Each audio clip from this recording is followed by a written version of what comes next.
My name is Greg Reed. I'm one of 4 board members on the Collegiate Peaks Forum board. And tonight, our mission, as always, is to bring speakers with expertise in science, philosophy, or spirituality to our community, to engage, discuss, and inform us of their research, their experiences, and their insights, and stimulate our intellectual curiosity, our imaginations, and encourage constructive dialogue. All Collegiate Peaks Forum talks are free and open to everyone in our community. Tonight marks our 123rd talk since the Collegiate Peaks Forum was created. The format for tonight's talk by Mr. Udall is my introduction, and when I finish, Joan, another board member, will introduce Brad. Brad will do his presentation. Following the presentation, there's an opportunity for Q&A. You can ask questions. And then Butch Butler, our treasurer of the Collegiate Peaks Forum, will close out with some closing remarks. The Collegiate Peaks Board would like to thank you for coming tonight, and for those of you who have contributed to the Collegiate Peaks organization, either through donations here at the concert or at the talks, or on our website, collegiatepeaksforum.org. There's a donation button there. You can do it online. And if you're interested in the Collegiate Peaks Forum, you can go online and there's a contact information at the top of the screen when you see our webpage. We also have some forms in the front that you can fill out, and if you have questions or suggestions of other speakers we might bring. We do have another speaker coming in August that Butch will talk a little bit about on climate change and wildfire mitigation from the National Center for Atmospheric Research. Dr. Kosevich will be here for that. Without further ado, I'd like to introduce Joan Castadank from our board, and she will introduce Brad.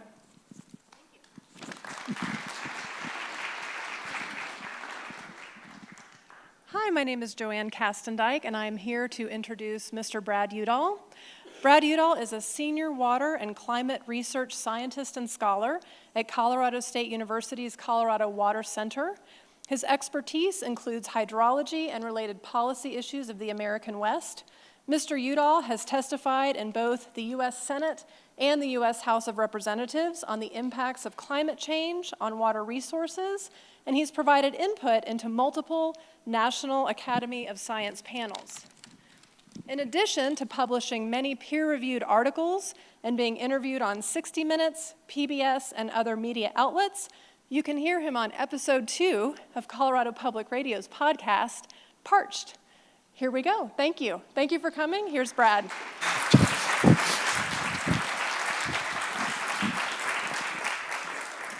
Thanks, Joan, and thanks to the forum for having my wife and me up for a few days here. This is a delightful valley. I will admit to having run Browns Canyon in 1975. It was pretty ugly, I have to tell you. So the title of my talk is The Ongoing Multi-Decadal Colorado River Crisis. And the subtitle here is really important. A collision of 19th century water law, 20th century infrastructure, and 21st century climate change and population growth. And I'm going to touch on all 3 of those, and maybe we could get the volume down just a smidge on this mic. So this opening photograph I took on my drive to meet actually 60 Minutes in October of 2021. This is at the Bullfrog Marina on Lake Powell. If you live in Salt Lake City, this is where you would go. It's kind of near Haight or near Hanksville or kind of near Moab. And this is the ferry ramp, the car ferry ramp, that was operating up until about 2 months before I took this photograph. And if you look, you can barely see Lake Powell out there in the distance. 2021 was a particularly grim year for the Colorado River, and I just think my car there gives some sense of just how low this reservoir is. Another picture from that same ferry ramp, at the top of the ramp, the white arrow there shows where my car is. And if you're a student of Southwestern geography, that's Navajo Mountain there off in the distance. So the reservoir here is 30% full. This is the second largest reservoir in the United States, and it was nearly full in the year 2000. So let's look at this crisis. So here's an image from 1935 to April of 2023. And on the left side, you can see just Lake Mead and Hoover Dam out to about 1965. It fills immediately.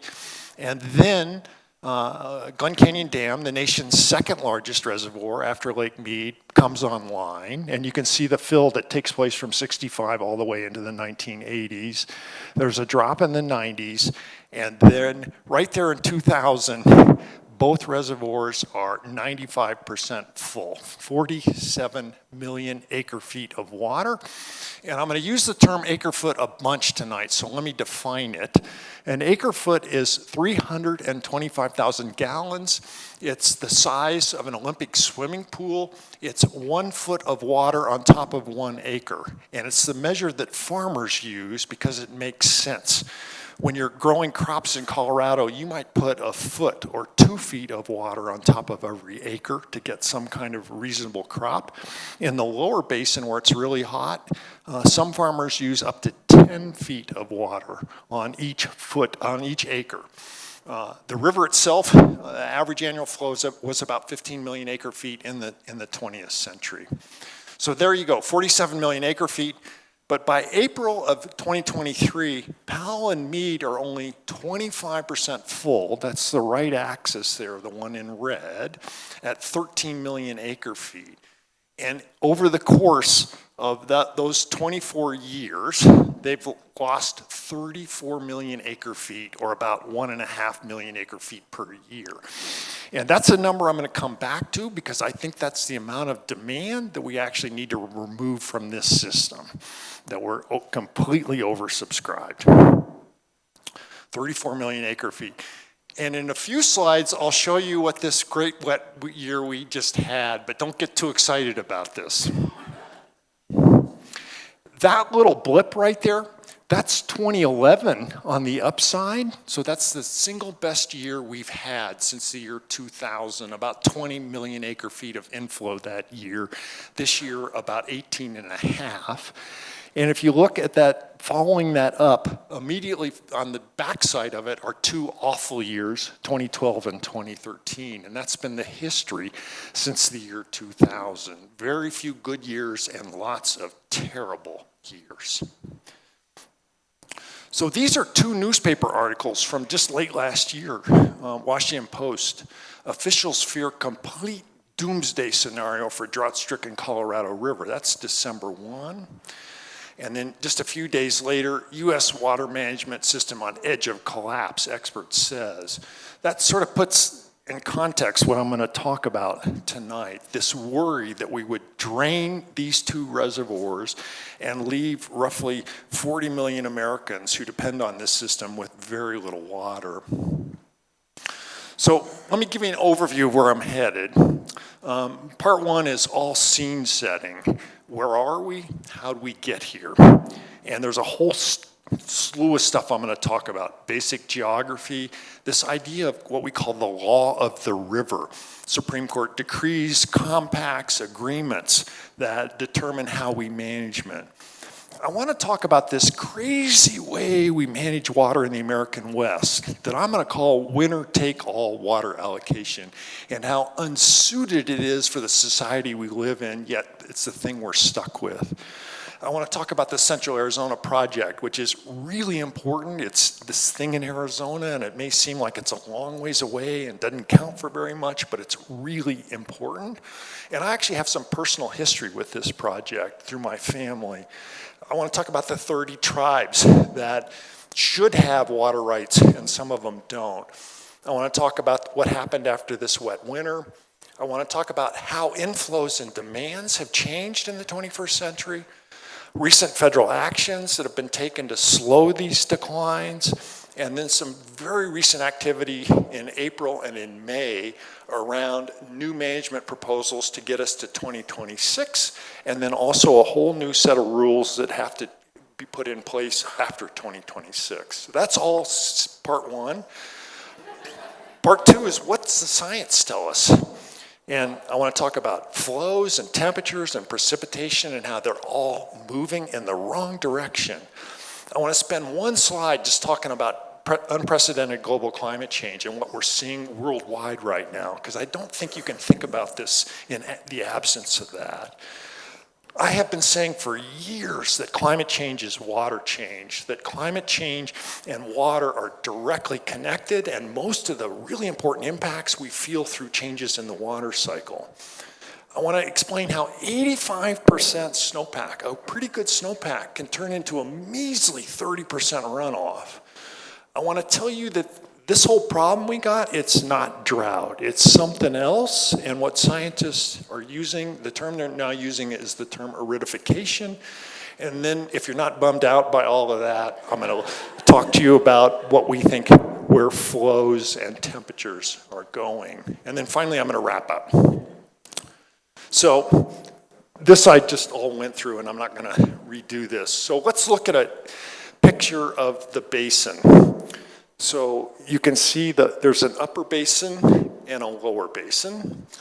There's 7 different states, 2 nations, and 30 tribes. It's 8% of the area of the lower 48. The annual flow in the long-term average is a little bit below what is in the Hudson River. Call it 15 million acre feet. That number's a little less than that. So the worst drought in the gauged record, which goes back to 1906, started in 2000. And that drought, although I really should call it aridification, but that drought is about a 20% decline, or 12.5 million acre feet per year. 40 million people in every major southwestern city, including in places out of the basin, right? A huge percentage of this river gets used out of the basin. So Albuquerque's dependent on this. The Front Range gets half of its flow out of the Colorado River. Salt Lake gets water. Las Vegas is 90% dependent on it. 25% of the water in the LA basin is Colorado River water. Phoenix is 40% dependent. Arguably Tucson, where I grew up, is 100% dependent because it has no surface water. You cannot overstate its importance. There's 4.5 million irrigated acres, and that agricultural use uses up to 80% of the water. And at times tonight, I may come off as being anti-ag, and I don't mean to. It's just that they control so much of it, and they're so central to the solution, you cannot ignore them. It was fully allocated in 1922, and I'll talk about the compact in a slide or two. Around 2000, the supplies equaled the demands. People, believe it or not, still want to take more water out of this river. The state of Utah wants to build the Lake Powell pipeline from Lake Powell across southern Arizona to Hurricane, Utah, believe it or not, where they, to this day, use something like 300 plus gallons per person per day. It no longer reaches the ocean and hasn't for about 50 years. And finally, in 2022, last year, the feds announced, rut-row, we have a really serious problem here, and we need to cut back somewhere between 2 to 4 million acre feet immediately. And finally, there's what's called an SEIS, a Special Environmental Impact Statement, was announced in late 2022, and in April, we had some results from that. There's a 7-state agreement, believe it or not, right now that's out there that not much has been written about, but looks like an agreement that will get us to 2026, and then we need a whole new set of rules. All these red arrows are big major diversions, and let me see what else I can tell you. So, but right here, Lee's Ferry, it's where Grand Canyon river trips start. A really important place. It's the dividing line between the upper basin and the lower basin. And a little personal history here. So my sister's full name is Catherine Lee Udall. Lee's Ferry was named for John D. Lee, a Mormon settler. It turns out Udalls are actually descendants of John D. Lee. John D. Lee has kind of an infamous character in Western history involved in something called the Mountain Meadows Massacre that I'm not going to get into tonight. It's a little bit of a blight on the Lee family and maybe by implication the Udall family too. Lee had 21 wives, believe it or not, and we think he has something like 800,000 descendants. So it's actually not all that hard to be related to John D. Lee. Mike Lee, the senator from Utah, is actually a Lee, believe it or not. But I point out Lee's Ferry because it's the all-important dividing line between the Upper Basin and the Lower Basin, and oftentimes flows that get measured on the Colorado get measured right there because it's about 90% of the flow in the system is actually at Lee's Ferry. All right, so here's the signing of the 1922 Colorado River Compact in Santa Fe. That's Herbert Hoover, the Commerce Secretary, later president, at the table. There's 7 representatives from different states and also some federal representatives in this photo. So 1922 Compact, and let me just walk you through the basic provisions of it. The document's 4 pages. It's really a simple document. You know, if you look at a legal agreement today, right, the lawyers are just getting going at 4 pages. But it's all of 4 pages, and the guts of it are in Article 3. And there's basically 5 lettered parts of that that are really important. So 3A gives the Upper Basin 7.5 million acre feet and the Lower Basin 7.5 million acre feet of something called beneficial consumptive use. Interestingly, that term was never defined.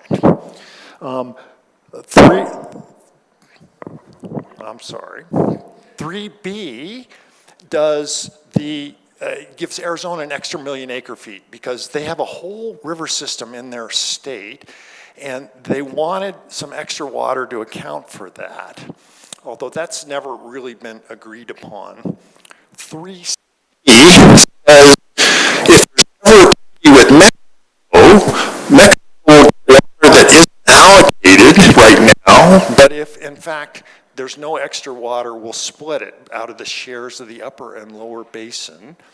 And then 3D is really important because it says the Upper Basin shall not deplete the flow at Lee's Ferry below 75 million acre feet every 10 running years. Now, that language is critical. Shall not or will not deplete the flow. Historically, that clause was interpreted to mean that the Upper Basin had a hard and fast delivery obligation to the Lower Basin of 75 million acre feet every 10 running years. But again, it's not an affirmative obligation, right? It doesn't say will deliver. It says shall not deplete the flow. And legal wizards for years, in the absence of climate change, said this was in fact a delivery obligation.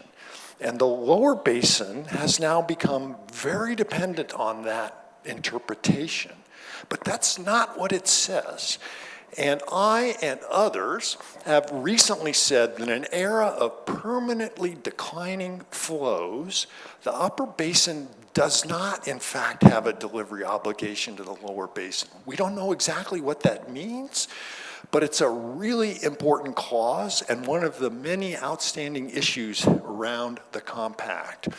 So a 1944 treaty with Mexico, they get basically 10% of the 20th century flow, 1.5 million acre feet.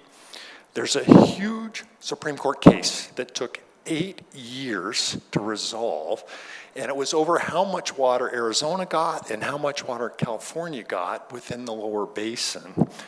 Many people think Arizona actually won that, but then California got back much of what it lost in this 1968 federal act that authorized the Central Arizona Project within Arizona. And in a slide or two, I'll tell you about that, but it's a massive project. In 2007, the states for the first time agreed on how much shortages they would agree to take, how much reductions in delivery if there wasn't enough water. In 2019, they added on to those shortages. In 2023, this SCIS started. And then in 2026, again, this whole new process to get new rules in place. So those are key law of the river agreements. And I now want to talk about this crazy system we have in the American West called prior appropriation, or first in time means first in right. It's unique to the American West. If you live in the East Coast, there's something called the riparian doctrine where you share water supplies. That's not what happens in the American West. Out of mining camps and out of early agricultural efforts, it was decided that if you were the second person and there wasn't enough water, you got zero. And so within the West, we now have a complete lineup of most senior user to least senior or junior user, and as the water supplies go down, the people on the end get cut off completely. And this allocation system has real problems in a society that we now live in that's very interconnected, and cutting off one user completely doesn't work very well. All of you have probably driven by this so-called roller dam. It's just east of Grand Junction. It's right off of I-70. And I just use it as an example of these very large agricultural water rights that are senior. This one takes up to 1,600 cubic feet per second for farms in the Grand Valley. And so let's talk about this and why I think this is a 21st century fail. So this term, I say, winner take all, includes prior appropriation plus a whole bunch of one-offs, like the Central Arizona Project Authorization, where California, and I'll go into this in a little bit, to get this through the U.S. House of Representatives, where California had 38 representatives and Arizona had 3, one of whom was my father, the late Morris Udall, Arizona agreed that the Central Arizona Project would go to zero water before California took 1 drop of shortage.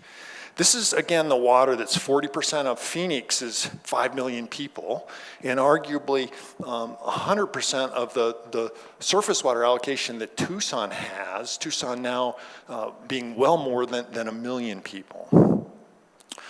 Because agricultural rights are generally more senior than cities, and this is true west-wide, not just in California, Arizona, and Colorado, but almost anywhere in the American West, the winner-take-all, it's understandable in an 1800s mindset, but it's unsuitable for modern society. And if you think about it, winner-take-all, 4-year-olds figure this out every day. It's mine, I was here first. And most parents say, Johnny, you need to learn how to share, right? But we didn't do that here because partly it was easy to administer. The doctrine never considered permanent flow reductions, just temporary drought. And here's a term that the Australians use, critical human water needs. Those needs have to come before agriculture, no matter what the seniority of the water right is. But we don't have a way to quantify this right now. And ultimately, in the case of, there are about 1,000 farmers in California and southern Arizona that could deprive potentially 25 million people in those 2 states of water because of their senior rights. And the same thing actually exists here in Colorado, unfortunately. Probably another 500 or less than 1,000 within this state. And it's a system that's just set up to fail, unfortunately.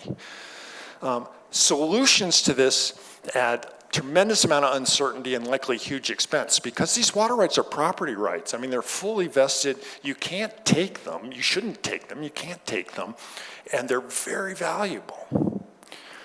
One idea that's been floated, I floated and others, again, is to reduce and retire about 1.5 million acre feet of ag water rights in the lower basin to help solve this reservoir problem we have in both Meade and Powell. And this new agreement, as of May, is going to spend $1 billion of your tax dollars temporarily, not permanently, but temporarily buying down water use. And note that when I complain about this, I'm not trying to take down the entire water rights system in Colorado and the American West, but trying to explain to you why we have such a big problem here and how this system is so unsuited for the 21st century and these really complicated economies we have. And you cannot have a winner-take-all situation with respect to municipalities. And there's a whole issue with tribes that don't have water right now and how you resolve that, and I'll get to that in a little bit. All right, so here, this photo is personal. This is President Johnson at the table signing this Central Arizona project bill in September of 1968. The hunched over guy there is Senator Carl Hayden, who was the longstanding senator in Arizona. Lady Bird Johnson, the only woman in the room, is there. Just over Carl Hayden's head is my uncle, the late Stuart Udall, the Secretary of Interior at the time. And then, again, I told you it was personal. On the far right, the really tall guy with the big ears, my wife uncharitably says, that's my father. He was one of the 3 representatives in Congress from Arizona at the time who fought hard to get the cap built. So here's the Central Arizona project. You can see the canal snaking through the desert, the alignment in the image. Arizona wanted this since the 1920s. It's the only way to get water to Arizona's big municipal areas and the dry areas mid-state. It serves Phoenix and Tucson, tribes, agriculture. It's the equivalent of big projects in California called the CVP, the Central Valley Project, or the State Water Project. It costs $4 billion to construct. President Carter at one point tried to kill it. It's 336 miles. It's 3,000 cubic feet per second. It takes about 1.6 million acre feet of water per year, more than half Arizona's allocation. It's got 3,000 feet vertical lift, 400 megawatts. Took 20 some odd years to build. And again, it's junior to California's Colorado River Basin water because of this need to get it through the Congress. And yet now it's 40% of Phoenix's water supply. And based on the law, we would completely shut it off before California had 1 drop of shortage. And thankfully, in this new agreement, California acknowledges that that's just untenable. And finally, there's tension between these farmers in the Yuma area that were the senior diverters, right, because the Yuma's right on the river, and the junior cap users, because the Yuma farmers are terrified that Phoenix is going to come grab their water. So what about tribes? There are 30 of them in the basin. They're in the tan colors here. In 1908, the Supreme Court said if you have a reservation, if you have a tribal reservation, that reservation is entitled to water because we put these tribes in places to become farmers and they can't farm without water. It's called the Federal Reserve Water Right. But the tribes in 1922 weren't even invited to the table to talk about how much water they should get. In 1964, this very famous Arizona-California lawsuit expanded this winner's doctrine, and it said the amount of water is based on the acreage in the reservation. It also said, interestingly, that all federal reservations, so military bases, national forests, national parks, they all get a reserve water right too that has a priority date based on when it was created. And the amount of water is based on why that reservation was created. What do you need to fulfill the purposes? The bunch of tribes got some water out of the 1964 suit. What's interesting is that the tribes are a federal responsibility, but the water to fulfill these rights is allocated from the state in which the reservation is located. And this burden, unfortunately, falls largely on Arizona because it has so many of the tribes. And to date, they control through various settlements 25% of the water in the basin, but there are 12 more to complete, including some potentially large ones with the Navajo Reservation, the single largest reservation in the US. Let's look at the wet winter that we just had. So those dark blue areas, California, Nevada, Utah, that's all about 250% of average. And the point I want to make in this slide is that the Colorado River Basin, which sits to the right, it's green there, was only about 170% of normal, which is a great year, mind you, but it wasn't 250. What this means is that the runoff we had this year is great, but it's less than 2011, and it's slightly more than 2019. And the runoff will raise the combined reservoir volume by about 5 million acre feet next April. So let's look at this. This is the same image I showed before, except I've now extended it out to March of 2024 right there. And on the right side, you can see it goes up maybe 10%. And on the left side, about 5 million acre feet. And that gets us a big whoop-de-doo-dah, right? That doesn't even come close to solving the problem we have. I had a bunch of reporters ask me, how long will it take to refill this system? And the answer is 6 years. You can just kind of do the easy math. But there's another answer on this graph. And if it would take 21 years if it was like when we were trying to refill or fill for the first time Lake Powell, 21 years from 63 to 83, and that even had lower demands than we have today. So a refill's really unlikely. It's really, really unlikely. And one bad year, and we're back in the soup. So what's happened with flows at Lee's Ferry, where 90% of the flow happens? So how are the last 24 years different from 1906 through 1999? And the answer is the mean's really different. 15.2 million acre feet versus 12 and a half, roughly 20% decline. And you can see the two numbers there. Each bar on this is 1 year. The bar chart starts at 1906, goes all the way up to 2023, and then flows on the vertical axis. So in terms of high flow years, we're getting half as many in the 21st century. In terms of low flow years, we're getting 2.5 times as many as we got in the 20th century. And if you had the worst 24-year period in the 20th century, and it had repeated since the year 2000, our reservoirs would be about 50% full, not 25% full, and we would not be having the discussions we're having right now. So the take home here is the last 24 years completely different. There's no analog to them.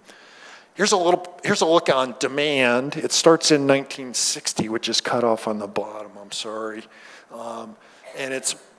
So let's just walk through. So evaporation over there on the far right side is about 1.5 million acre feet. It's about 10% of the flow. That's just the cost of having these big reservoirs.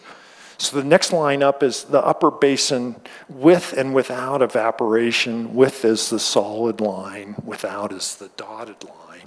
And the Upper Basin use is about 4.5 million acre feet per year. And it hasn't changed since the 1980s. So see that horizontal line? Flat. Upper Basin use has not grown.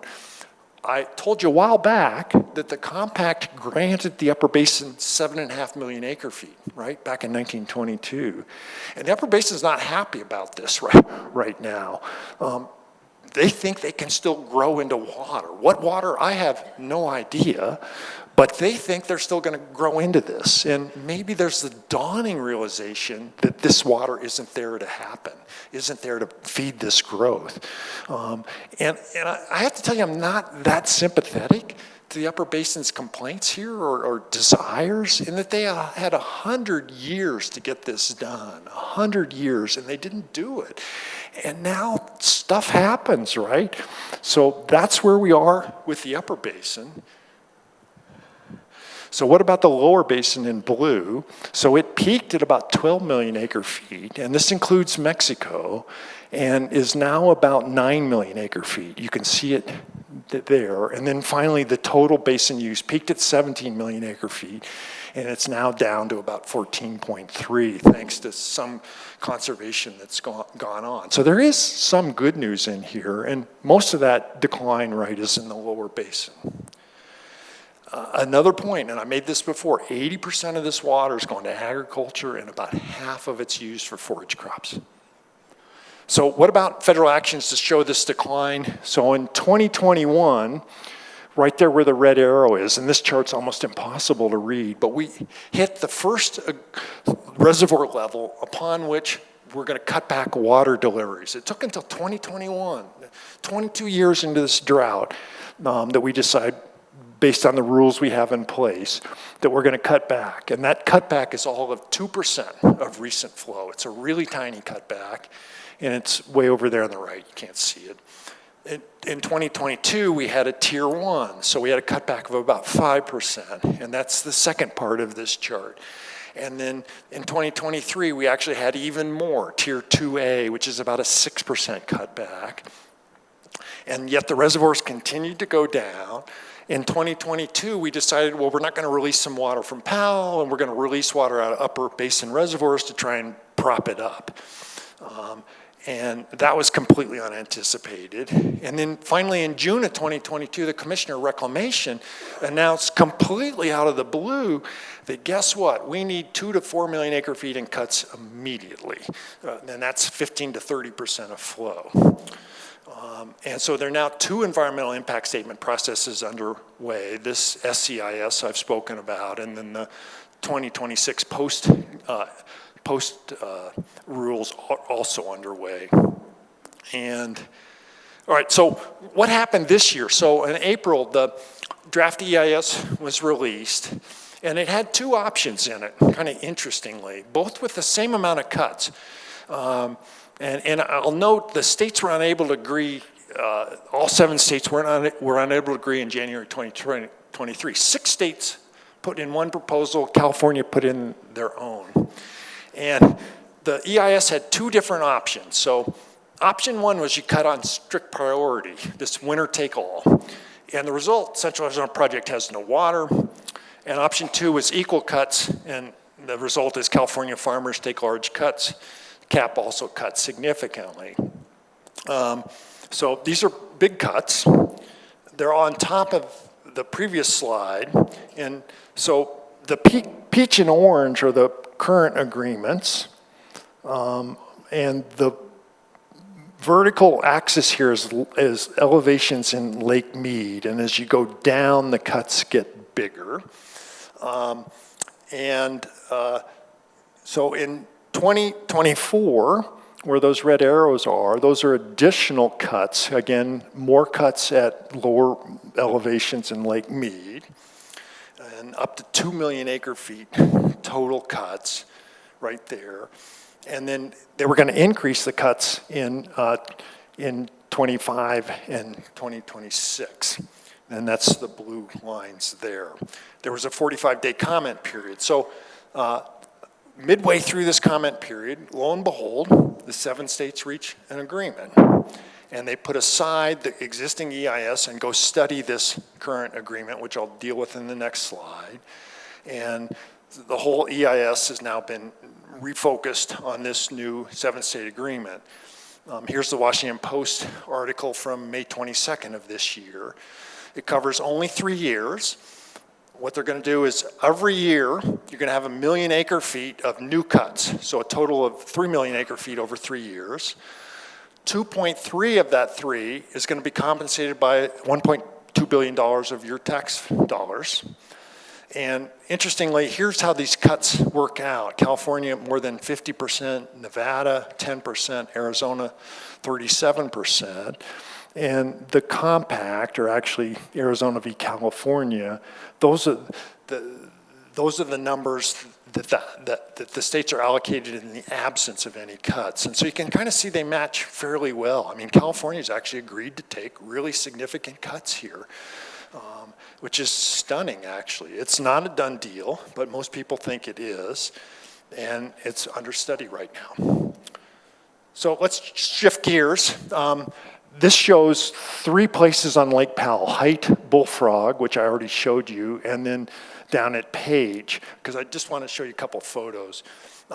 So here's near Height, Utah, on that same October trip I took, where I took the Bullfrog photos. I took the photo on the right, and you can see the river has returned. That's Cadianlands National Park off into the distance there looking north. That's Utah Highway 95, that roadway on the left edge of the photo. When I got back, somebody pointed out to me that there was a mirror image of this photo taken in the year 2000. And that's the photo on the left. And if you don't believe it, look at that rock that's got the little white top on it. Same rock, you can see it. Basically, the same photo. That's 2000, to give you an idea of just what's happened to Lake Powell. Or here's, if you pan the camera from that photo on the left side, the imagery here isn't too good, but that's the old height boat ramp there. And then that's down at the boat ramp, and the river's nowhere to be seen, right? It's kind of incised itself back into where it was before Lake Powell. Those are all Lake Powell sediments you're looking at. All right, so part two, what's our science say? What do we know about science?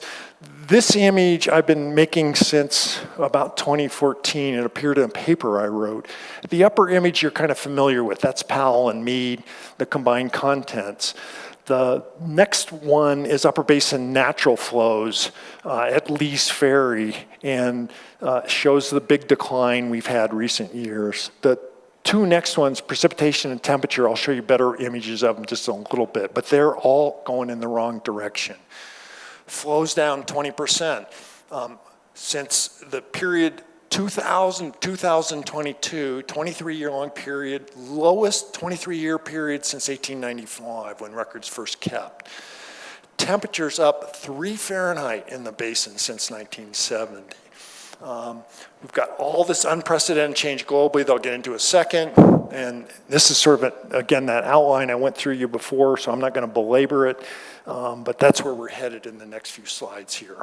So, all right, so what's going on worldwide right now? So 1.2 Celsius warming since what we call pre-industrial, 1750, 2.2 Fahrenheit, right? And here's a whole bunch of different data sets that only go back to 1980, but the data actually does in fact extend back to roughly 1750. The left axis is the temperature anomaly, and you can see it's about 1.2 Celsius since 1750. Doesn't sound like a lot, right? But the Earth's temperature should be really stable in the absence of bad things, and all these human emissions of greenhouse gases causing this warming that we're seeing right now. So this is a recent article by James Hansen, the scientist from NASA who testified in front of Congress in 1988, famously about the problem.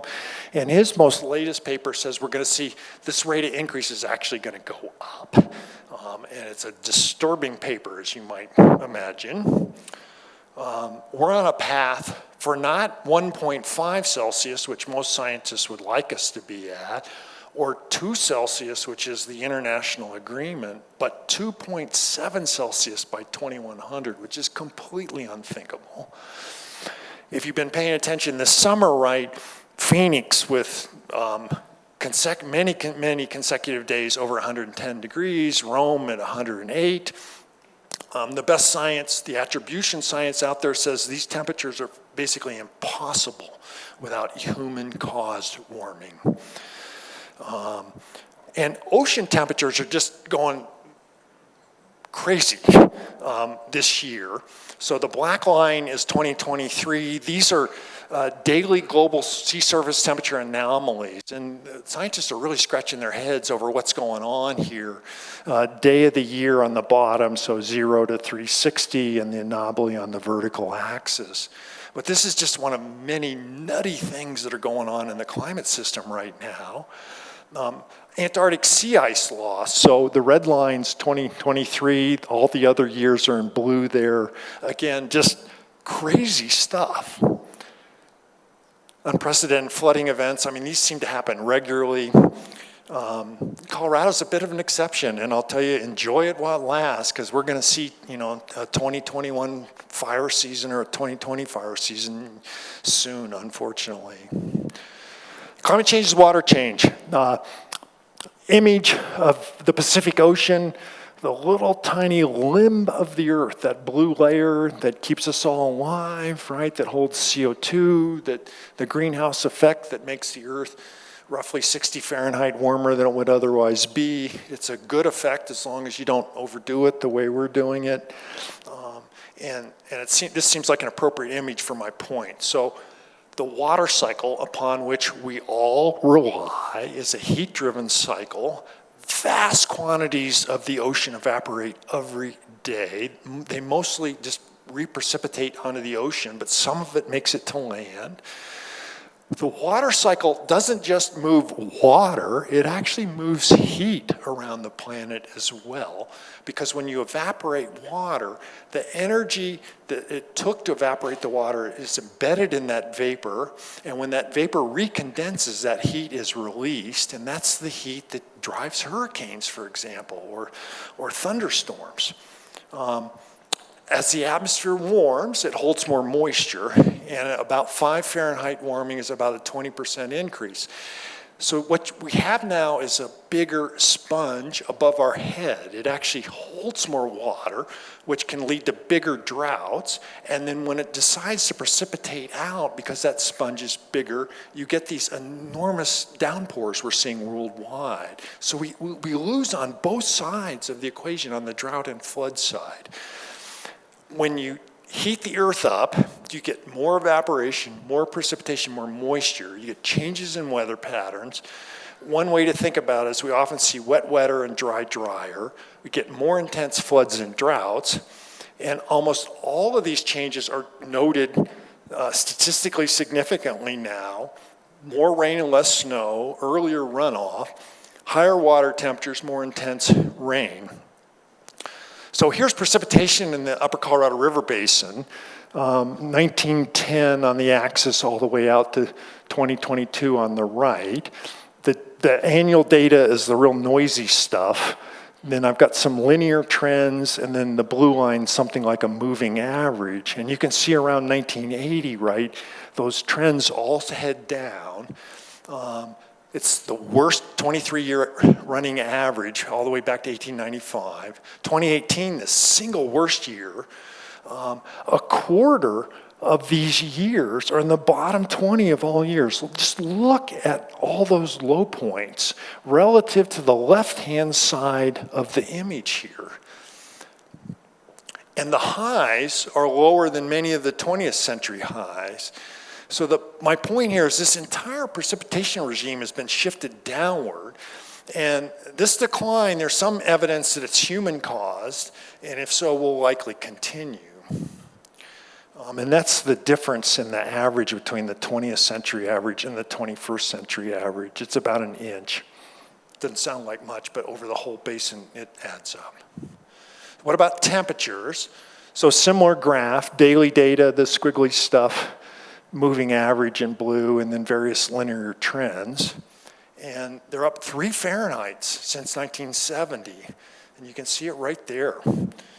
And not a single year after 1999 below the 20th century. And we probably won't ever see a year below the 20th century average at this point. And this is clearly caused by humans, and these temperatures are continuing to increase through mid-century and likely much longer, all dependent on when we decide we're going to stop emitting greenhouse gases. So how can a pretty good snowpack in April turn into really crummy runoff? The image here is, you see 13-inch SWE, snow water equivalent. That's how much water is in the snowpack. The horizontal axis there runs from October out to the end, well, it actually runs out to September, but all the lines end around June 1. And there are different years shown on here. You can see 2021 is actually not that bad of a year amongst those lines that are there. And in the 20th century, what we did was we looked and we saw, okay, from October through April, we get all this snowpack that builds up. And then in April, May, June, July, it all runs off. And it rains in the summer, but those summer rains don't seem to do much to the river flows. The river flow just kind of goes down. And so we just sort of thought, well, only the winter precipitation mattered. Little did we know. In the Upper Colorado River Basin, the precipitation is actually really even every month on average. It's about an inch over the Upper Basin every month. June, slightly less. Since 2000, what's happened with these precipitation declines that I just talked about? Well, we've only had a small decline in the winter, actually, or through most of the winter. Where we've seen declines are at the end of winter in March and April, and then in June, July, and August. And what we now think is that the March and April declines and warming that has occurred in those months allows for early runoff and early green up, so plants start using water. And then the June and July and August precipitation declines and high temperatures dry out soils. And this is an image of the year before the previous image I showed. So this is midsummer in 2020, and all those red areas have really big soil moisture declines. This is all the Upper Basin, and it's the snow production areas that are all showing very, very dry soils here. And so how does 85% April 1 snowpack turn into 30% runoff? So it's the previous year dry and hot summers along with early springs sharply reduce runoff, and it's the dry soil moisture that serves as a memory from one year to the next. It turns out that summer precipitation, what it did was keep that soil moisture from going too low and letting the plants try and find every ounce of moisture they could in the absence of precipitation out of the sky. And so that's the new insight here, is that this summer precipitation is really important, even though it didn't contribute to flow in the river that year. And here's November 2022 soil moisture, not great. Thankfully, we had a pretty good year. So we're now seeing 2 to 6 week early runoff, and again, that's that same snow water equivalent graph, October through September. The lines drop down to the axis at sort of mid-June. And you can see 2021 and 2020 in green and red, they occur earlier than occurred historically. Again, 2 to 6 weeks early. And this causes part of this problem with the reduced runoff. So why are these flows down? Again, we got temperature increases, increased evaporation and transpiration by plants. We know through the scientific studies and literature that we get 5 to 10% less flow per degree Celsius warming. And item 2 is this precipitation decreases that obviously are going to cause reductions in runoff. Near normal winter precip, but these summer precipitation declines and high temperatures. So let me just quickly walk you through. There's tons of peer-reviewed studies on the Colorado River, and the titles in some ways just give it away. I mean, here's an article on snowpack, a low to no snow future and impacts on water resources in the western United States. The one comment I'll make about this is Colorado is actually uniquely situated along with other intermountain states because it's colder here. And so what precipitation does occur will more likely occur as snow compared to California, Oregon, and Washington, which have really warm maritime climates. It's already really close to raining there right now. And as it continues to warm, their snowpack really goes away. This article just talks about how will base flow respond to climate change in the Upper Colorado River Basin. The news is not good here. This paper, Causes for the Century-Long Decline in Colorado River Flow, says that these precipitation declines I've been talking about are probably human caused. They're coming out of changes in weather patterns because of warmer temperatures. This is actually a NOAA scientist in Boulder along with a number of University of Colorado authors. This paper's interesting. Colorado river flow dwindles as warming-driven loss of reflective snow energizes evaporation. What these two USGS scientists are getting to as, because it warms earlier and snow melts earlier, the Earth's surface turns dark, it absorbs more heat, plants use more water is evaporated, and the river gets less. And they put it up to 9% per degree Celsius. This paper is interesting because it ties to the soil moisture issue. Large contribution from anthropogenic warming to an emerging North American megadrought. These scientists talk about June, July, and August soil moisture being the worst in the last 1,200 years. And again, a nice tie to the rest of this science. This slightly older paper, Increasing Influence of Air Temperature on Upper Colorado River Stream Flow, says that for the same amount of precipitation, we now get less runoff after 1988. And they basically say it's got to be evaporation, although they don't go into details on it. And then there are 4 papers that say up to half the flow loss is due to humans, and these are 2 of the papers I wrote. All right, so this is near Page. You can see Page on the hilltop. You can see the backside of Glen Canyon Dam. The Wahweap Marina is off to our left. This little S-bend only started to exist recently. Normally, you can see the high water mark here in the foreground. Yet another image of just how low the lake got, and still is, despite this year. So this isn't drought, it's something else. And this is just a short little paper I wrote with one of my co-authors, Climate Change and Aridification in North America.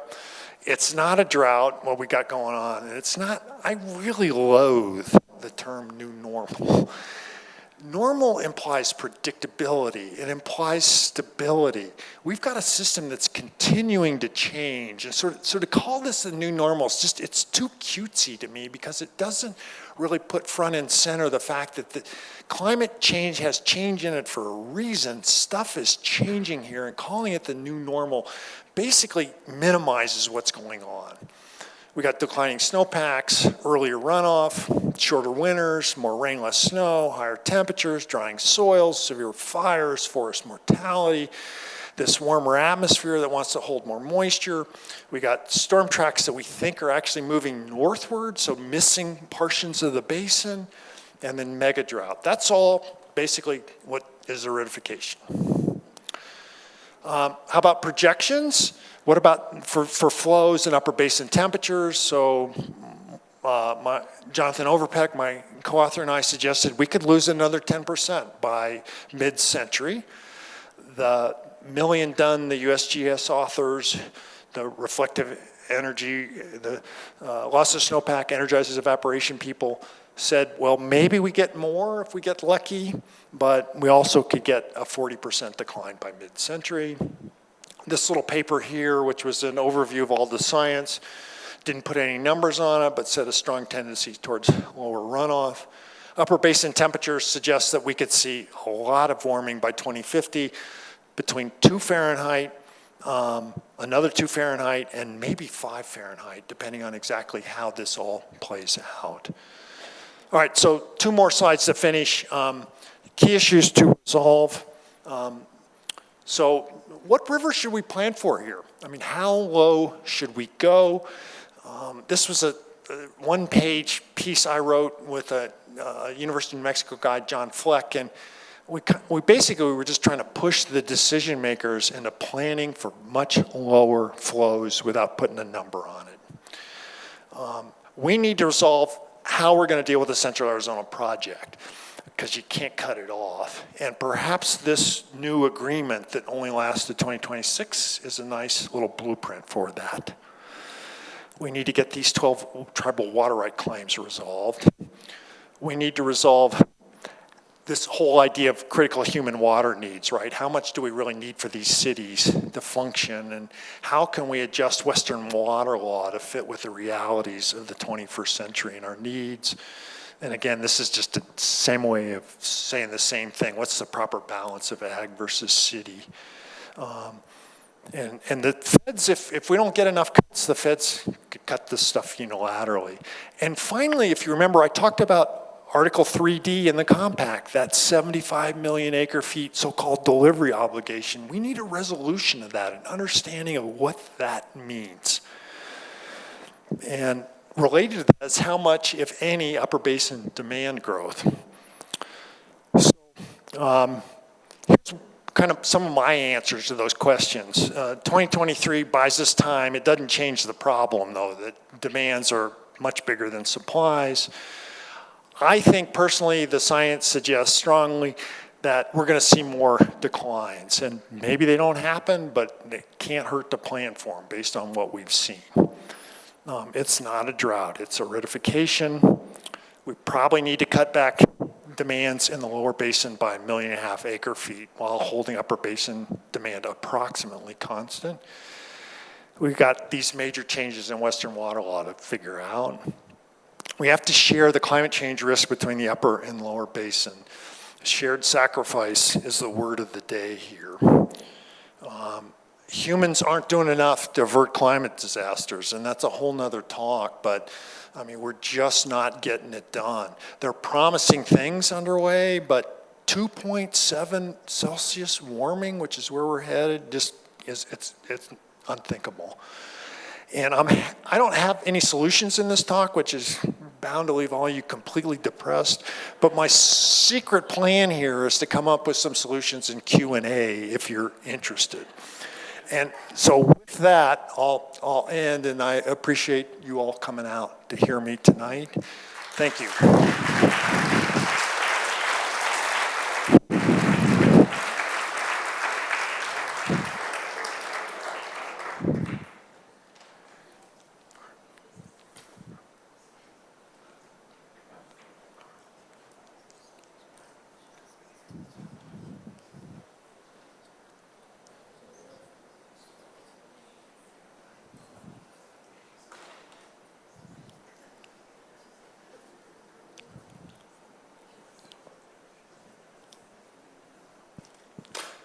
Well, while Butch is getting the mic on, we're going to do a Q&A session now. So if you have questions, raise your hand, and between Butch and Joanne and I, we'll walk around and hand the mic to you. And I have a question. So I'll start off. In terms of ag use of water, so much of it is just flood irrigation, which is really inefficient. 80% overall of the use is ag use. Yeah. Can that be, is it possible to impact that by more efficient drip irrigation systems? And, you know, obviously it's more costly to do that. But. So, ag efficiency is a really tricky area. And let me see if I can address this without spending 4 hours on it. So the conventional wisdom is you see a field and you see flood or furrow irrigation, right? And you see a whole bunch of water that runs off the end of the field and you go, oh, that's wasted. That's inefficient. Well, that water that runs off the field is called a return flow. And historically, engineers and scientists have suggested that about half of water that gets applied gets used by crops in this kind of system, and half ends up as a return flow back in the river and gets used lower down. Return flows are not awful. You do sort of add sediment and sometimes chemicals, and you can warm river water, you can warm that water up, and maybe it's not a great thing to have huge return flows, but they're not completely wasted.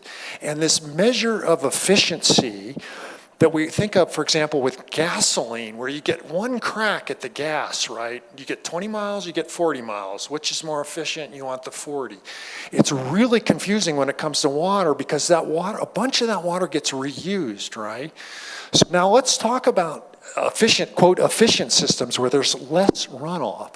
Well, there's really good research that many of those systems actually lead to more crop water consumption, even though they have fewer return flows. There's actually really good literature on this. Why could that be? So efficient systems often are computer controlled and mechanized, and in a flood irrigated system, you got a crop at the top of the field that doesn't get enough water and one at the bottom that gets too much. You also have a human labor input. Some guy's got to get out there with waiter boots on and get all the siphon tubes in to get this water, and he can do that often one time a week. With an efficient system, every crop gets the exact amount of water it wants, including midweek, because you can flip a switch. So it's not clear that efficient systems actually lead to reductions in crop water use, as odd as that sounds. And so this is a really complicated area, and maybe it works in some places and maybe it doesn't, but the state engineer has actually got his fingers all over this, and actually in the lower Arkansas, if you want to install sprinklers, the state engineer is really strict about how you do that, because what he has seen over and over again is sprinklers lead to increased water use. So oftentimes the only way to cut back crop water use is to grow fewer crops. There are other ideas. Grow crops that have a higher return is something that's really gotten some people excited about, but that is a whole nother complicated issue too. All right, I hope I did justice, but that's a really complicated topic. And it's one that most people don't get at all because of this notion of return flows. Your house has return flows. Your toilet, your shower, your dishwasher, those are return flows that go off to the sewage plant and get reused. They're not, quote, consumptively used, which is to say burned up, turned into water vapor, turned into plant biomass. Super important concept. This is a fantastic talk, by the way. Thanks for coming Yeah, to yeah. our small little town. If you already parceled this out in the first 15 minutes, I was a little late. I apologize. But you want to split a little hair with the human part is, I mean, I know it gets really complicated. In my mind, there's two issues. There's amount of us and the things that the amount of us are doing. I'm sorry, I didn't, what's the term you're saying? I said there's the human part. Right? So in my mind, there's two ways to split this hair. There's the total amount of us. Amount of us, okay. And then there's the things that the amount of us are doing. Okay, fair enough. If you could talk about which of those, like, first of all, which one is the greatest impact? One sounds obvious. And then second of all, what do you see legislators doing on either end to mitigate and or help us with that? And is this a climate question or a water question? Isn't it both? Right? Yeah, Isn't that it impacts both? Yes or no? So let me deal with the climate side. So human greenhouse gas emissions, right? Basically, the more money you have, the more guilty you are. I mean, let's call it what it is. I mean, Elon Musk and these people flying around in private jets burn unbelievable amounts of carbon and do lots more damage than people lower down, people living in Africa who are living on $2 a day. They're not the problem here, right? It's the wealth that's being spent on carbon burning activities, and it's directly tied to you. And I'm not, I'm just trying to be honest here about the carbon issue and where it's coming from. And I'd love to actually get into some solutions on that. On the water side, yeah, it's more of an equal, you don't have the sort of wealth factor, although, in places, you'll read newspaper articles, Las Vegas now has been shutting off some users who are using too much water. And oftentimes it's really wealthy people, sometimes it's people who have really big lots. I don't know that I can give you an actual answer on how to break that out. But human numbers are obviously tied to both these issues, but in different ways, I would argue.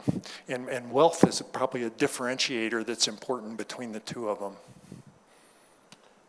Is that happy? Got one over here. Brad, first, thanks for coming. This is very enlightening and informative. I have a two-part question. Mid-presentation, you dove into the reduction that was happening in the lower basin.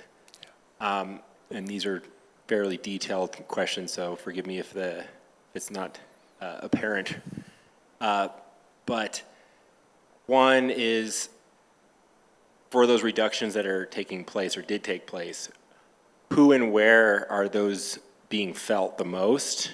And then part two is, who are the big proponents or drivers of those reductions, either politically, locally, or even if as advocate groups? Yeah, so, the lower basin's super interesting and like all this super complicated. So, I talked about tier 0, tier 1, tier 2A shortages, and those are the official reductions that happened, up to 6% of flows starting quite recently. And those affect a lot of Central Arizona project farmers, believe it or not, in Central Arizona. In fact, they've had most of their water supplies cut off. And interestingly, they're actually going back to pumping groundwater in Arizona, which is clearly not a long-term solution. The tribes in Arizona, including one, the Gila River Indian community, has been really good about taking money in lieu of using water. And that's obviously one of the tools we have in our toolbox if people will do that on a voluntary basis. And that's part of this new 7-state agreement that just came out in May, this voluntary conservation. We don't know exactly where it's going. So the tribes have actually put a bunch of water in, or not used a bunch of water out of Lake Mead, so it has effectively stayed there. And there's been, little bits and pieces here and there, but I would tell you Central Arizona ag and tribal usage have been a pretty big component of the reductions in water use in the lower basin. Yeah.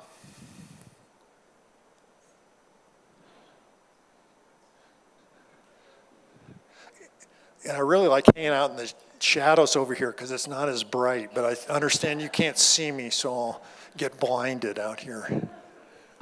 Brad, you at some point towards the end, you talked about changes that were going to have to happen without getting specific, and kind of said that the solution is going to involve the Upper Basin and the Lower Basin sort of sharing the pain. Yeah. The Upper Basin's using 4.5 million acre feet as opposed to 7.5. Lower Basin's using more than 7.5. And so I'm wondering if you have a little more detail in terms of what it is the Upper Basin ought to be doing versus putting the solutions where the problem seems to lie. Yeah. So let me just say, I'm not a policymaker. I do science. I have this family history of being in policy, and so kind of like a moth to flame, I get into trouble because I wander off into the policy thicket. Some people have talked about a grand bargain around this delivery obligation, this 75 million acre feet that I actually don't, as I've said quite clearly, I don't believe is an obligation, but still, that doesn't seem to be the widespread interpretation of it. The Upper Basin could get an agreement with the Lower Basin about either limited growth or no growth in exchange for getting out of that. I mean, it seems super clear to me, kind of based on the preamble to the compact and just common sense, that if you've got something as systematic as climate change, that's a shared risk. You've got to share that pain. You can't force it on, for example, the Upper Basin, as the delivery obligation would imply you would have to do. And a number of us over the years have suggested that there was, an opportunity for a grand bargain there. So that's one area where there might be some room. The problem is with limited supplies, right? If Upper Basin wants to grow, that has to come at the expense of the Lower Basin. And boy, it's a lot harder to take water away from somebody than it is to tell somebody you can't grow. I mean, those are really different physical things. If in the Upper Basin, if you want water supplies, maybe you get to get really creative and you're not doing surface water somewhere. Or maybe you're working with farmers to try and come up with a plan. It's a lot harder to take water away from somebody again than to sort of tell them you can't grow. Those are really, to my mind, different concepts. I don't know that, Greg, I have a great answer for you. One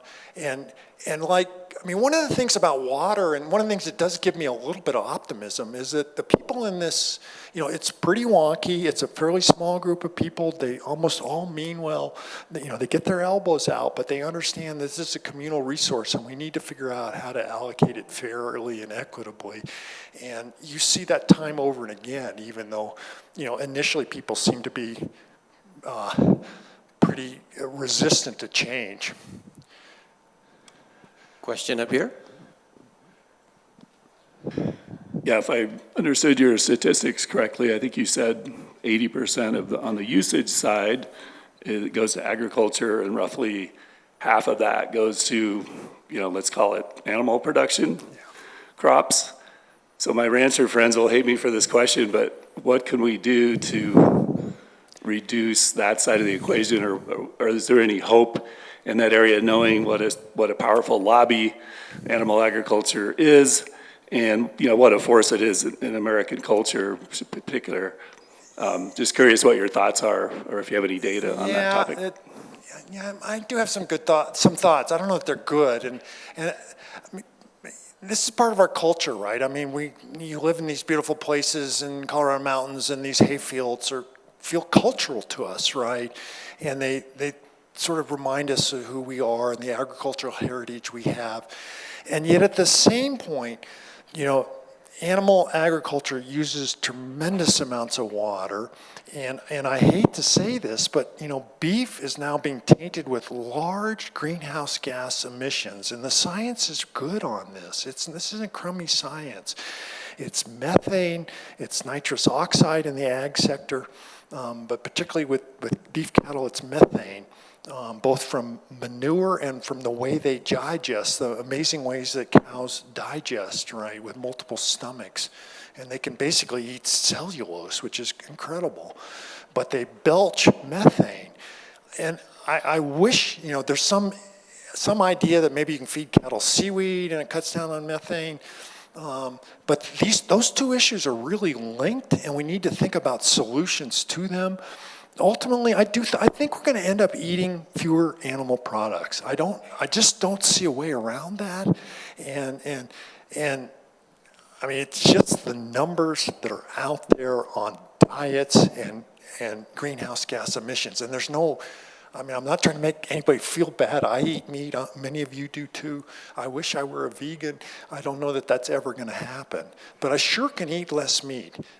And that's a possibility.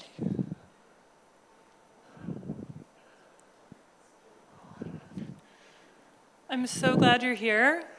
We are a community that cares a lot about water. Hi, I'm over here. So we have a very particular issue that I think is worth talking about here. In Buena Vista, Nestle Waters has a site that is pumping 65 million gallons annually here. And our local county commissioners, despite very strong public outcry and very factual arguments, decided to extend that 1041 permit for another 10 years. This seems incredibly obvious of an easy place to cut out water that is not essential. So could you speak to some resources that we can use to help influence these areas that are seemingly quite obvious, unnecessary uses of water? So I don't mean to punt on this, but I don't work much on groundwater stuff, and that's at least feels to me a little bit like this is, but correct me if I'm wrong. Well, the tie to the Colorado River here is that permit allows Nestle to buy shares from the Colorado River through the Arkansas Frying Pan project. So it's taking water directly out of that watershed, dropping it in the reservoir here and then into the Arkansas River as compensation. So they're financially compensating, but And is that a mitigation measure for the water they take elsewhere, or am I confused? So they're pumping from an outwash aquifer that feeds the Arkansas River. Yeah, okay. And so they say by taking that water out, they're taking it from the Arkansas, but they're replenishing it from the Colorado River. Sure, yeah, it's like an OG plan, which is a typical way in Colorado. If you divert out of priority, you can make up for it by supplying the same amount of water somewhere else. And depending on the geography, you can actually make that work for you, even though it might seem like a zero-sum game.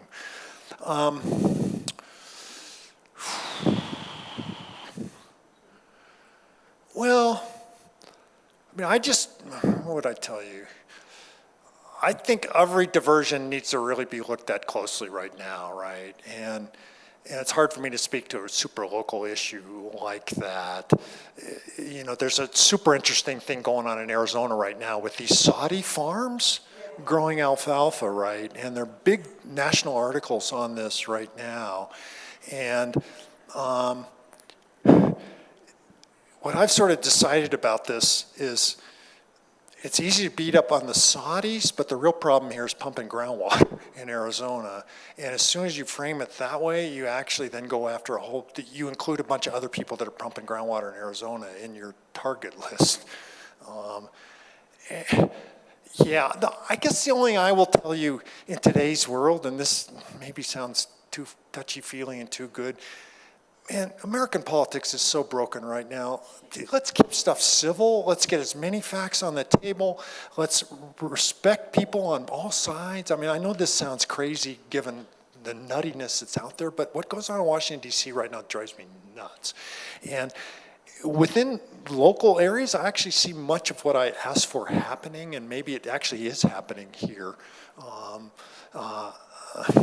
And again, kind of mealy-mouthed response to your tough issue. Well, so when you have a very motivated group of local people, what sort of resource would you tell them to turn to bring, experts to the table to say, hey, local community, like, this is a great way to cut unnecessary water. It's clearly a bad deal for you and a great deal for a large international corporation. So the one thing I would tell you is that, bottled water worldwide is been attacked, rightfully so, right? I mean, it's just a really wasteful industry. And I mean, it's crazy to go into the supermarket and have a heavy glass bottle of water from Slovenia. I mean, that makes no sense. And I don't know where this Nestle water's going, but if I were to go after this, I would just say bottled water is just a bad idea. Why are we supporting this? I mean, Question over on this side. yeah.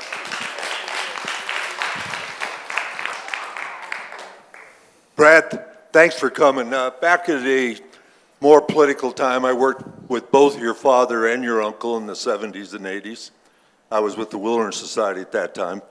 If we're all going to share the pain, we've got 27, 28 trans-mountain diversions, and if the Colorados drop 20%, should those trans-mountain diversions also reduce their flows 20%? Yeah, well, so under Colorado law, were the interpretation of the delivery obligation to hold true, and that the Upper Basin would have to cut back its own use to make this 75 million acre foot every 10 running years, were that to happen, that would impact a whole bunch of trans-mountain diverters, because pre-compact water rights are actually immune from that scenario. Pre-compact water rights, pre-1922 rights, or maybe pre-1929 rights, depending on kind of some wonkiness, are all on the west slope. And so you would end up with exactly the situation you're talking about, so that the trans-basin diverters would actually get whacked along with all other post-compact rights. And that's a complete disaster, frankly, because the state engineers looked at this, and to administer this is a nightmare. I mean, there's about 10 different ways to administer it, and not one of them is the best way. It's all kind of unclear how you would actually go after these. Do you do it by basin? How do you kind of characterize these different water rights? So I don't know that I've directly answered your question, but to tell you, those trans-basin diversions are actually somewhat at risk because they're all relatively junior in the scheme of the Colorado water rights structure. I hope so, because I've got Homestake tied up going to Colorado Springs and Aurora on their second go-around. Last point, I mean, beating on agriculture concerns me a little bit, because they're the holding card. The last thing we want is 6 more million people in Denver, I think. I mean, it's unlivable today. Same with Phoenix. So I hate to beat on agriculture. They're the hold card to keep those cities from blowing out and becoming totally unlivable. And I would tell you that's why I think the environmental community is actually trying hard to work with agriculture. I mean, the Nature Conservancy, who's here tonight, has tried to figure out how to empower ag to use water wisely and maybe use less of it. And ag's not the enemy here. But with 80% or 70% of the water, clearly you're going to be a huge part of the solution. So And if people are cutting back, I mean, at least an entry point to this discussion is pro rata cutbacks, based on how much you use. 80% is a big target, unfortunately.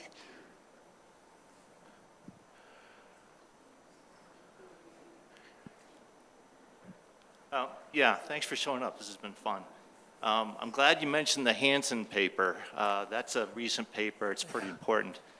The one thing he did that I haven't seen so far is equilibrium calculations. I mean, I hear all the time, 2100, we're going to be such and such temperature. He's saying equilibrium is 10 degrees C. Now, so that's a big, big number.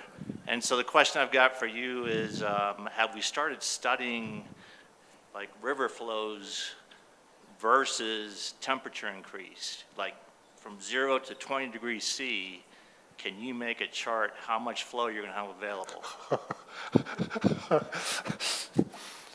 So years ago, I wrote this paper that kind of dealt with that on the Colorado River. And at the worst case, we had like 50% flow reductions. And I had a question at a conference about this, and sort of how would we deal with that? And my answer was, if that's the case, you've got a lot bigger worries than 50% decline in Colorado River flows. If you have that much warming, you have, a human society that's untenable and looks very, very different than today. And just to talk a little bit about Hansen and that paper of his, Jim has consistently said we're pussyfooting around here. We've got to take this more seriously. And, he's a really accomplished guy. He's now retired, but has a team of people working with him to try and say, we're just not taking this seriously enough. And I subscribe to that. I've said it multiple times here, but the path we're on is a really bad path. And the Inflation Reduction Act, let me just talk a couple solutions here. So Congress passed the first ever really good climate bill. It's all carrots, no sticks. We're going to need sticks at some point. It's all carrots. If you all want to do something about your carbon footprint, within the IRA will be funds to help you. Carbon offsets, for the most part, are complete junk. They're complete junk, but you can make your own offsets at your house. Lighting, insulation, look at your heating system and move to some kind of electrical heating system. My wife and I now have 2 mini split pumps in our house and are heating just smaller portions or cooling smaller portions of our house right now. Obviously, the typical solar panels, great. There's funding out there for you to actually make a statement to your community, make a statement to your neighbors, to your kids, and to make a statement to policymakers that this is important. And so that's what I am starting to do. And frankly, I've actually stopped flying as much as I can anymore. FlightAware had one of the flight tracking entities, the apps. They had an image the other day. 135,000 flights flew one day recently. 135,000. 20,000 flights were in the air at any given time. By my math, that's 20 million people were flying on planes.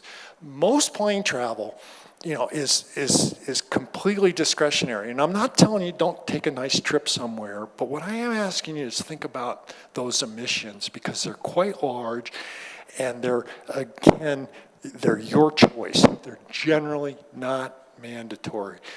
I won't tell you I won't get on a long-term plane anymore, but my wife and I are doing a lot less because I don't feel good about it. One more from over on this side. Okay, let's just say one thing. My main concern here is I think the politicians might be working on the wrong problem, like how to get water to 25 million people may not be the question. And maybe where to move 25 million people. So somehow science isn't getting that through to them, that the problem's worse than just the water. So I have an interesting observation here, and I've been saying this for a while in private, and I'll say it in public. Phoenix is not a great place to go live right now, right? I don't know why you'd move to Phoenix right now, and I don't know why you'd move after this year. I mean, this is their future and worse. And so you may get some kind of resolution around this. I mean, I've been saying this about Miami too, right? And there's some evidence that because of sea level rise there, prices are going down or not going up as much. But buying real estate in southern Florida, wow, you're bold. Thank you again for being here. So on the 10-year plan on Nestle, no one in our community was for that. But one of the county commissioners is here today who approved that, and I would like him to explain that decision, because 65 million gallons coming out of our river going to other places, plastic bottles, 25 tanker trucks, I don't know how that got approved. You know, and I'd like to step in there. As much as I support the opportunity for conversation, I don't think that's the point of this evening, to put anybody on the spot. We want to pick Mr. Udall's expertise. So with due respect. We beat up our farmers for food. I understand, but the question should be directed to Mr. Udall tonight. So that's okay. So one more on this side, and then Butch, maybe. I've been watching the Imperial Valley publications and some of the letters to the editor, and everybody's trying, but I'm sorry, the agricultural industry down in the Imperial Valley wants a total redo of sub-irrigation paid for by the federal government before they give any water up. And even there's people down there that are trying to figure how they can remove some of their directors on their water district because they don't want to give up anything. And the problem is, if you look at the outflow from Hoover, there have been years where they had as much as 10 million, and the lower basin doesn't account for evaporative loss like the upper basin does. So just a little background here. So California's water right under Arizona v. California is 4.4 million acre feet. The Imperial Irrigation District gets roughly 3 million acre feet of that 4.4. That's 20% of the 20th century historical flow. They're the single largest user on the river. They grow crops 365 days a year. I mentioned 10 feet of water on 1 acre. That occurs both in Yuma and Imperial, growing alfalfa. They're a really big user of water. They grow much of your winter vegetables. Because, again, a 365-day growing season there. And the politics around Imperial are really complicated. Basically what's happened is if you try and get leadership in there that wants to do kind of more holistic, bigger things, they get voted off the board by the people that live in Imperial Valley. And it's a very difficult political situation to deal with. Palo Verde Irrigation District, which is also in California, just up the river, actually has had very good arrangements with the municipal water provider in LA. And the politics there are completely different because only the landowners vote on the Palo Verde board, for better or worse. And it makes the politics around that far easier to deal with. Imperial has to come to the table. They have to take some of these shortages. It's like all of this, Imperial is a really complicated set of factors. And then you've got a whole nother environmental issue with Imperial in that all the return flows. So here's another return flow example for you.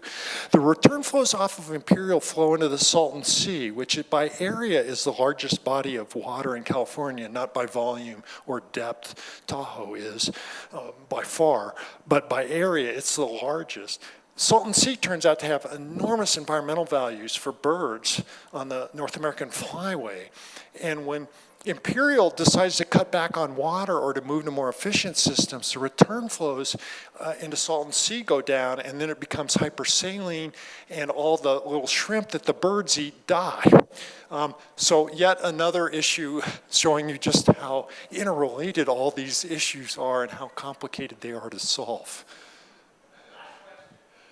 So you had a couple of really interesting pictures from the water level declining in Lake Mead, I think it was, or Lake Powell, one of the two. The question is, if we, and I'll put my optimist hat on here and say that we get our climate act together, we get our water act together so there's less demand, we all eat plants, or at least soylent green, and the Colorado flow goes back to normal.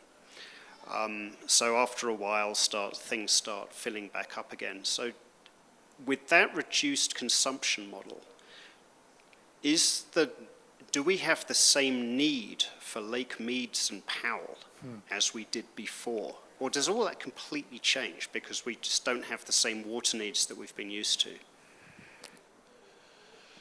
So let me reframe that question just a little bit in a more context that I'm more familiar with, and maybe some people in the room are more familiar with. So Meade, the original, 1935, Hoover Dam built, Glen Canyon Dam, 1963. My uncle actually signed off as Secretary of the Interior in Glen Canyon Dam.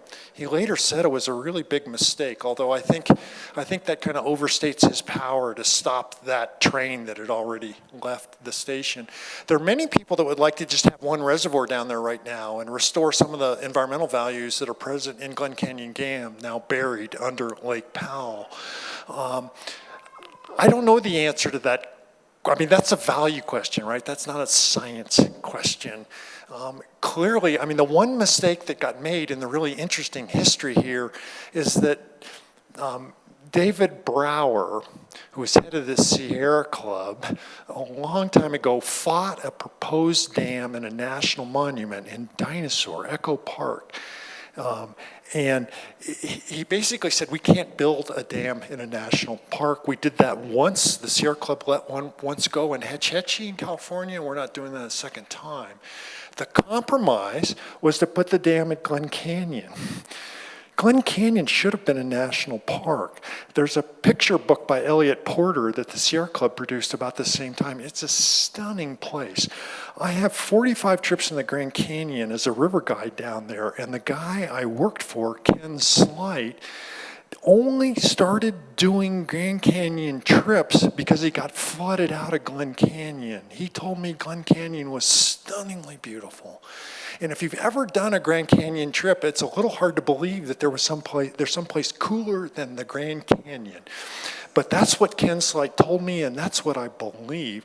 And so buried under Glen Canyon is something of national park quality, and there are many people who would like to see it come back.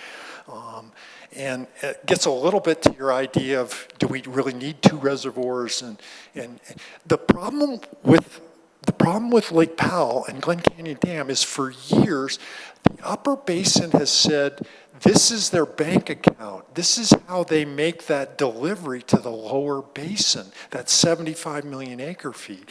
And so you kind of need to remove that from the picture to at least then have this discussion about, do we want this other dam?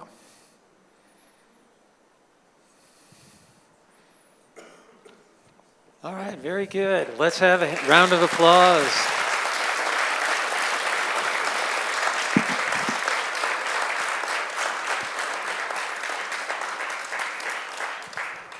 Thank you, Brad, for joining us. It's the forum tradition to give our speakers a gift. This is an Amazonite rock specimen. It says Brad Udall, Collegiate Peaks Forum Series 2023 lecturer. And the Amazonite's real common in the Pikes Peak region. It was sacred to the Ute Indians. And so with that, I will pass on that award. Thank you. So I have one question. Is this the 123rd or 124th? Because I think... 23, the one in August is 24. Okay, all right. Very good. Thank you all for coming out and making this a really engaging evening. I would give you a reminder on August 28th, we're having a speaker with Dr. Branko Kosovic. He's with NCAR, and he's doing a lot of work with wildfires and modeling of wildfires and how to, help contain those. And should also be, he's very high up at NCAR. He should be a wonderful speaker as well. So think about that, put it on your calendar. And safe travels home, everybody. Good night.